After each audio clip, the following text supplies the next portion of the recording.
Hi friends, ഇന്ന് നമ്മൾ തയ്യാറാക്കാൻ പോകുന്നത് വളരെ ടേസ്റ്റി ആയിട്ടുള്ള വീട്ടിലുള്ള ഇൻഗ്രീഡിയൻസ് മാത്രം ഉപയോഗിച്ചിട്ടുള്ള ഒരു ഇൻസ്റ്റൻറ്റ് റെസിപ്പിയാണ് കേട്ടോ. റവ വെച്ചിട്ട് നമുക്ക് ബ്രേക്ക്ഫാസ്റ്റിൻ്റെ സമയത്തും അതുപോലെ തന്നെ ഡിന്നറിൻ്റെ സമയത്തൊക്കെ ഈസി ആയിട്ട് നമുക്ക് മാവ് കുഴച്ചിട്ടും പരത്തിയിട്ടൊന്നും ടൈം കളയാതെ പെട്ടെന്ന് ചെയ്തെടുക്കാൻ പറ്റുന്ന ഒരു കിഡിലൻ റെസിപ്പിയാണ് കേട്ടോ.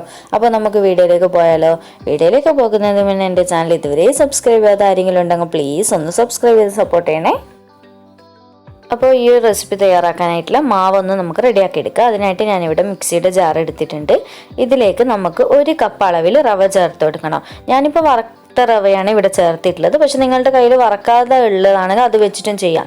വറുത്തതായാലും വറക്കാതായാലും ഏതാണെങ്കിലും കുഴപ്പമില്ല കേട്ടോ.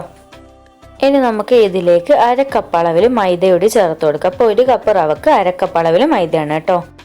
അതുപോലെ തന്നെ മൈദ ഇല്ലാന്നുണ്ടെങ്കിൽ ആട്ടപ്പൊടിയും ചേർത്ത് കൊടുക്കാം, ഗോതമ്പ് പൊടിയും ചേർത്ത് കൊടുക്കുക. പക്ഷെ കൂടുതൽ ടേസ്റ്റി ആയിട്ട് എനിക്ക് മൈദ വെച്ച് ചെയ്തപ്പോഴാണ് തോന്നിയിട്ടുള്ളത്. ഇനി നമുക്ക് ഇതിലേക്ക് 1 കോഴിമുട്ടയും കൂടി ഒഴിച്ചു കൊടുക്കാം. ഇനി ഇതിലേക്ക് 2 ടേബിൾ സ്പൂൺ ഗീ ചേർത്ത് കൊടുക്കാം. ഇനി നമുക്കിതിലേക്ക് പാകത്തിനുള്ള ഉപ്പ് ചേർത്ത് കൊടുക്കാം. ഉപ്പ് ചേർത്ത് കൊടുത്തതിന് ശേഷം ഞാനിവിടെ ഇപ്പോൾ 1 കപ്പ് അളവിൽ പാല് ചേർത്ത് കൊടുക്കുന്നുണ്ട്. പാല് ഞാൻ ഡയറക്റ്റ് ഫ്രിഡ്ജിൽ നിന്ന് എടുത്തിട്ട് തന്നെയാണ് കേട്ടോ ചേർത്ത് കൊടുത്തിട്ടുള്ളത്. തണുത്തതായാലും തണുപ്പില്ലാതായാലും ഏതായാലും കുഴപ്പമൊന്നുമില്ല. അതുപോലെ തന്നെ ഇപ്പം ഞാൻ 1 കപ്പാണ് ഇതിൽ ചേർത്തിട്ടുള്ളത്. ഇനി നമുക്ക് ബാക്കി നമുക്കൊരു ദോശയൊക്കെ പാരുന്ന ആ ഒരു ലൂസ് കൺസിസ്റ്റൻസിൽ വേണം ഈ ഒരു മാവ് കിട്ടാനായിട്ട്. അപ്പോൾ അടിച്ചെടുത്തിട്ട് നോക്കിയിട്ട് ആവശ്യമുണ്ട് എന്നുണ്ടെങ്കിൽ വീണ്ടും കുറച്ചുകൂടി ഒഴിച്ചു കൊടുക്കാം കേട്ടോ. അപ്പോൾ ഈ ഒരു രീതിയിൽ ഞാൻ ഇപ്പോൾ 1 കപ്പ് ഒഴിച്ചു കൊടുത്തിട്ടുണ്ട്. അപ്പോൾ ഇനി നമുക്കിത് നന്നായിട്ട് ഫൈനായിട്ട് തന്നെ ഒന്ന് അരച്ചെടുത്തിട്ട് വരാം. ഇപ്പോൾ കണ്ടില്ലേ, ഈ ഒരു രീതിയിൽ ഞാൻ നന്നായിട്ട് അരച്ചെടുത്ത് വന്നിട്ടുണ്ട്. ഇനി നമുക്കിതൊരു ബൗളിലേക്ക് ഒഴിച്ചു കൊടുക്കാം. ഇനി നമുക്ക് ഇതിലേക്ക് ബേക്കിംഗ് സോഡ ചേർത്ത് കൊടുക്കണം. ഒരു 1/2 ടീസ്പൂൺ അളവിൽ ബേക്കിംഗ് സോഡ കയ്യിലില്ലാന്ന് വെച്ചിട്ട് കുഴപ്പമൊന്നുമില്ല.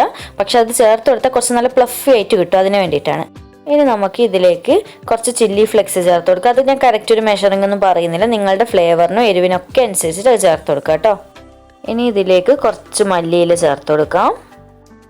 ഇനി നമുക്ക് നന്നായിട്ട് ഇതൊന്ന് മിക്സ് ചെയ്ത് കൊടുക്കാം. അതുപോലെ തന്നെ ഈ ഒരു സമയത്ത് മിക്സ് ചെയ്യുന്ന സമയത്ത് നിങ്ങൾക്ക് പാല് കുറച്ചുകൂടി ലൂസ് ആവശ്യമുണ്ട് എന്നുണ്ടെങ്കിൽ പാൽ ഒഴിച്ചു കൊടുക്കാം കേട്ടോ, കുഴപ്പമൊന്നുമില്ല.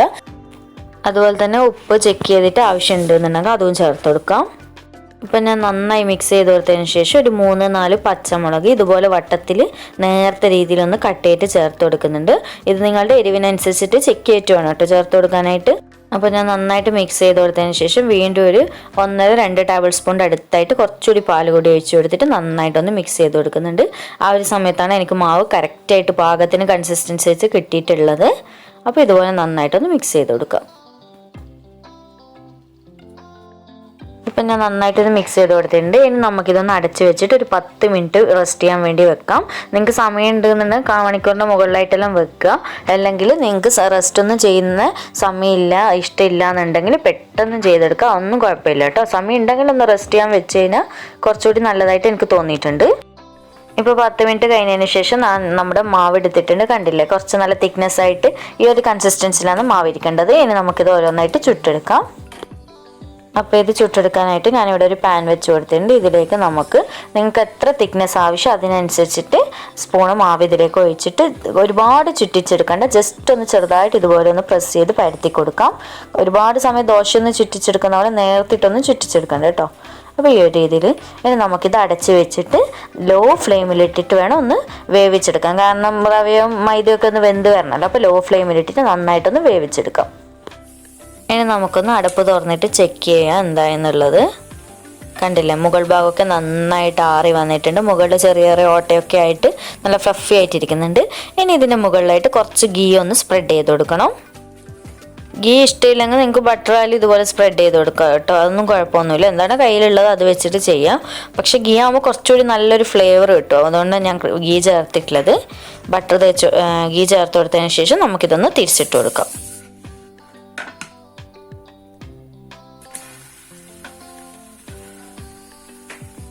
അപ്പോൾ ഇപ്പോൾ കണ്ടില്ലേ, ഈ ഒരു സൈഡിൻ്റെ കളർ ഇതുപോലെ ഗോൾഡൻ ബ്രൗൺ കളറായിട്ടാണ് ഉണ്ടാവുക. അപ്പോൾ ഇതിൻ്റെ മുകളിലായിട്ട് കൂടി കുറച്ച് ബട്ടറോ ഗീയോ എന്തെങ്കിലും ഒന്ന് സ്പ്രെഡ് ചെയ്ത് കൊടുത്തതിന് ശേഷം നമുക്ക് വീണ്ടും ഒരു 2-3 മിനിറ്റ് ഒന്ന് അടച്ചു വെച്ചിട്ട് ആ ഒരു സൈഡും കൂടി ഒന്ന് കുക്ക് ചെയ്തെടുക്കാം. അപ്പോൾ ഇപ്പോൾ ഞാൻ അടുപ്പ് തുറന്നു കൊടുത്തിട്ടുണ്ട്. കണ്ടില്ല, നല്ല പെർഫെക്റ്റ് ആയിട്ട് നമ്മൾ റെഡി ആയിട്ട് വന്നിട്ടുണ്ട്. ഇനി നമുക്കിതൊരു പ്ലേറ്റിലേക്ക് സെർവ് ചെയ്ത് കൊടുക്കാം. കണ്ടില്ലേ, മുകൾ ഭാഗം ചെറിയ ചെറിയ ഓട്ടയൊക്കെ ആയിട്ട് നല്ല ഭംഗിയില്ലേ, കാണാനും നല്ലൊരു കളറുമാണ്. അതുപോലെ തന്നെ മല്ലിയിലൊക്കെ ഇങ്ങനെ വരുന്ന സമയത്ത് അപ്പോൾ നമുക്ക് മുഴുവനും ബാക്കിയുള്ളത് ഇതുപോലെ തന്നെ ഒന്ന് ഓരോന്നായിട്ട് ചുട്ടെടുക്കാം. അതുപോലെ തന്നെ ഈ ഒരു റെസിപ്പിയുടെ പ്രത്യേകത എന്ന് പറയുന്നത് നമുക്ക് ഇൻസ്റ്റൻ്റായിട്ട് ചെയ്തെടുക്കുന്ന മാത്രമല്ല, നമുക്ക് രാവിലെ ഒന്ന് ബ്രേക്ക്ഫാസ്റ്റിന് സമയത്തൊക്കെ ഒന്ന് ധൃതി പിടിച്ചിട്ടൊന്ന് കറിയൊന്നും ആക്കേണ്ട ആവശ്യമൊന്നുമില്ല. പെട്ടെന്ന് നമുക്ക് തയ്യാറാക്കിയിട്ട് ചൂടോട് കൂടെ കഴിച്ച് കഴിഞ്ഞാൽ നമുക്ക് കറീൻ്റെ ആവശ്യമൊന്നുമില്ല. അതുപോലെ തന്നെ നിങ്ങൾക്ക് മയോണീസൊക്കെ ഇഷ്ടമുള്ളവരുണ്ടെങ്കിൽ, കുട്ടികൾക്കൊക്കെ അത് ഇഷ്ടമാണല്ലോ, മയോണീസ് ഇതിന് പെർഫെക്റ്റ് നല്ല ബെസ്റ്റ് കോമ്പിനേഷൻ എന്ന് പറയാൻ കേട്ടോ. അത്രയ്ക്ക് ടേസ്റ്റാണ് മയോണീസും കൂട്ടി കഴിക്കാൻ. അപ്പോൾ എന്തായാലും നിങ്ങളൊന്ന് ഇത് ട്രൈ ചെയ്ത് നോക്കിയിട്ട് എനിക്ക് ഫീഡ്ബാക്ക് ഒക്കെ അറിയിക്കണം. അതുപോലെ തന്നെ നിങ്ങൾക്ക് ഈ ഒരു വീഡിയോ, ഈ ഒരു റെസിപ്പി ഇഷ്ടമായിട്ടുണ്ടോ ഒന്ന് ലൈക്ക് ചെയ്യാനുള്ള കാര്യം മറക്കരുത്. അപ്പോൾ വീണ്ടും ഒരു അടിപൊളി വീഡിയോ ആയിട്ട് കാണാം. താങ്ക്